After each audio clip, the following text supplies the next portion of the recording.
জলপুরের হাত থেকে ছাড়া পেয়ে হাতেম তাই আবারও দোস্ত হাবেদার পথে চলতে লাগলেন।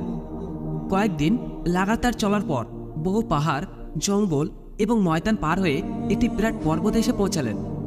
তিনি পর্বতের উপর একটি পুকুর দেখতে পেলেন। সেই পুকুরের পাড়ে একটি বিরাট বৃক্ষ ছিল।